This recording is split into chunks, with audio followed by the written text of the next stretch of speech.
Bonjour, ici Gorkab et bienvenue sur Laser Game TV. Vous rappelez-vous de ce que disait Laser Game il y a quelques années, le jeu 100% laser? Mais pourquoi?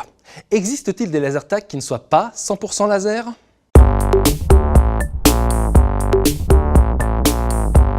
Alors dans le monde du laser tag, on a deux grandes familles qui se distinguent. On a la famille du 100% laser et la famille qui n'est pas 100% laser.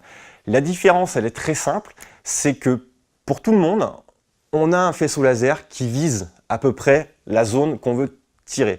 Par contre, ce qui vient toucher, quand on est en 100% laser, c'est vraiment le petit pointeur, la petite point lumineux qui vient toucher. Il faut que ce petit point lumineux soit vraiment sur la cible. Alors quand on n'est pas en 100% laser, il suffit de viser approximativement la cible. Pourquoi? Parce que derrière, quand on n'est pas en 100% laser, ce n'est pas le laser qui vient toucher, mais c'est une LED infrarouge qui vient directement toucher derrière. C'est une lumière qui est invisible, qui ne se voit pas.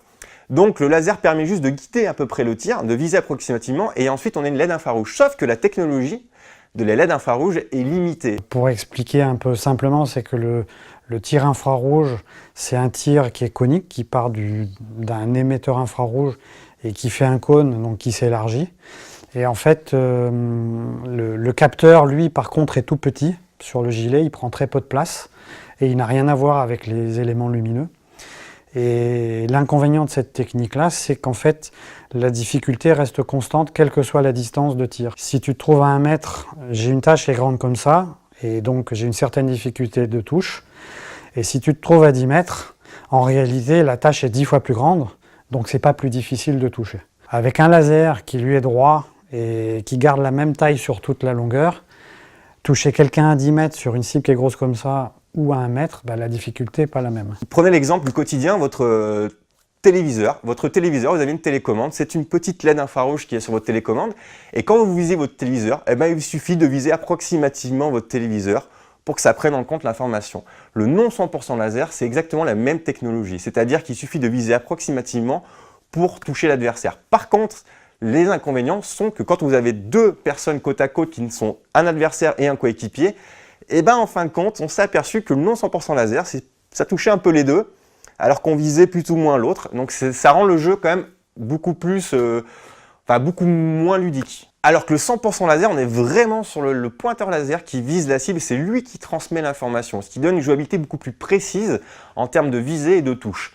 Et ce qui donne forcément, les joueurs apprécient beaucoup plus le 100% laser que le côté un peu infrarouge, archaïque de la touche. Nos concurrents disent que c'est mieux l'infrarouge parce que tout le monde peut toucher.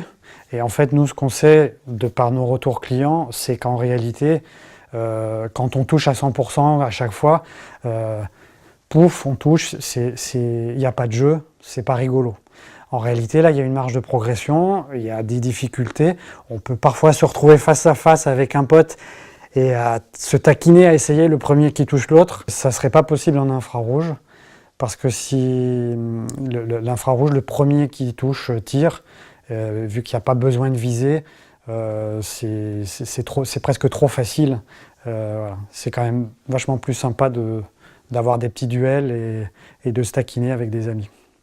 Cette vidéo vous a plu? Un petit pouce vers le haut, ça fait toujours plaisir. Pour gagner votre partie pour 10 joueurs, pensez à poster un commentaire et nous ferons un tirage au sort avant la prochaine vidéo. À très bientôt.